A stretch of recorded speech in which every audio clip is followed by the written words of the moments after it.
أهلا وسهلا بكم أصدقاء القناة مع آخر الأخبار والمستجدات.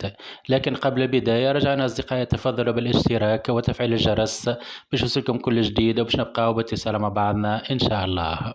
نشرت الفنانة الاستعراضية نرمين صفر تدوين على حسابها الخاص بشبكة التواصل الاجتماعي تحذر فيه من انتشار فيروس جديد أعراضه أقوى من أعراض الفيروس الكورونا على حسب قولها.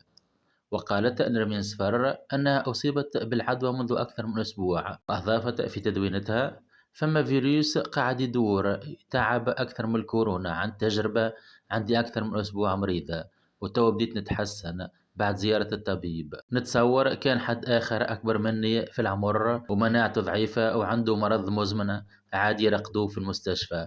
أعراض الفيروس السخانة ويضرب القراجم وكحة خايبة وتعرق شديد، فيروس شديد العدوى. استحفظوا على أرواحكم وإن شاء الله لاباس بالنسبة للناس اللي مرضت بيه.